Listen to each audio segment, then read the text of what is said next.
It's Wednesday. That means it's time for another WakeEd Wednesdays.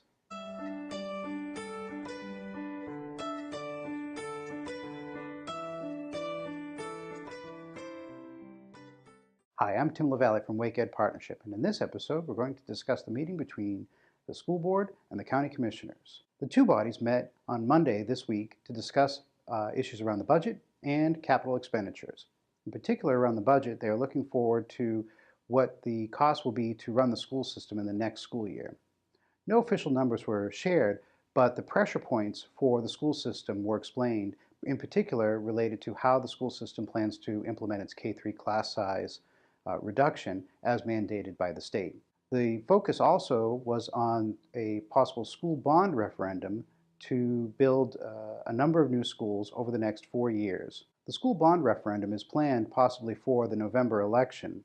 It will depend upon a number of factors, including construction costs and the scope of which schools will be built and which schools will be renovated.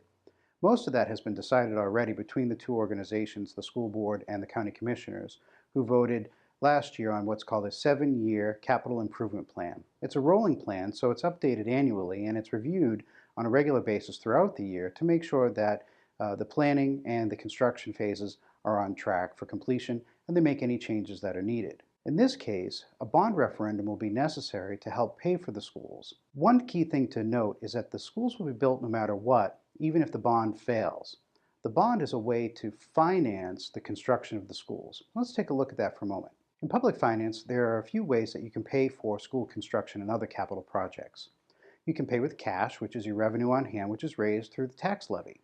You can pay with what's known as a limited obligation bond, which can be done up to a certain capacity based on the amount of money the county government has available to it at a certain time.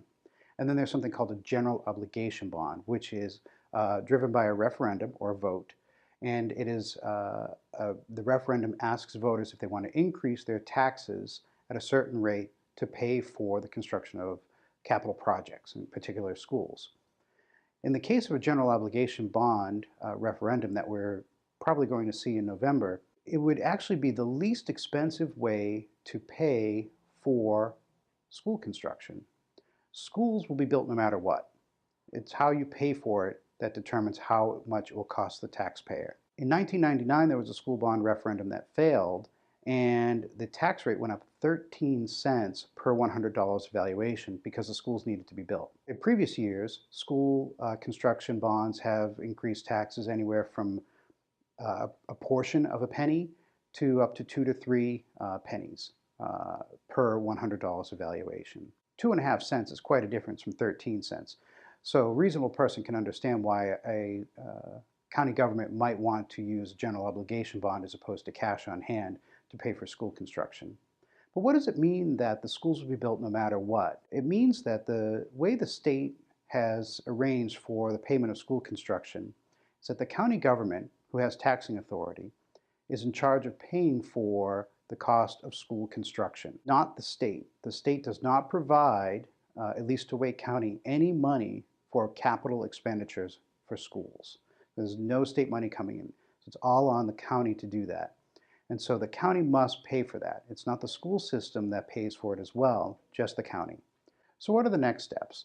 Well, a final number will need to be decided on how much the county will request from voters and how much will be spent over the next several years to build schools and to renovate schools. That number, once it's decided, will go to the county commissioners, who will have a vote sometime later this spring, and they will decide if that question will go on the ballot. There may be other bond referenda on the ballot for things like parks and for Wake Tech Community College. So look for those on the back of your ballot in November if it's put on. In terms of operations, school funding comes from the federal government, the state government, and local taxation through the county government. The majority of funding comes from state government, and the second largest portion comes from local funding. Those numbers haven't been revealed yet. Budgets are still being worked out, and the amount that the school system will request in local funding from the county government has yet to be decided.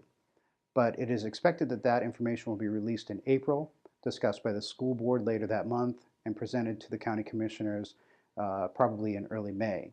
At the same time, the county commissioners and their county manager and his staff are working on the operations budget for the county side and trying to come up with numbers that will be suitable for paying for program expansion and legislative impact and growth and inflation in the school system. The budget must be finalized by June 30th in order for the school system to run. So we can expect an answer to all of these questions in the next couple of months. Thank you for watching this episode of WakeEd Wednesdays. If you have an opinion on school construction, please feel free to leave it in the comments. Don't forget to like and subscribe to our channel. Thank you very much. I'll see you next Wednesday.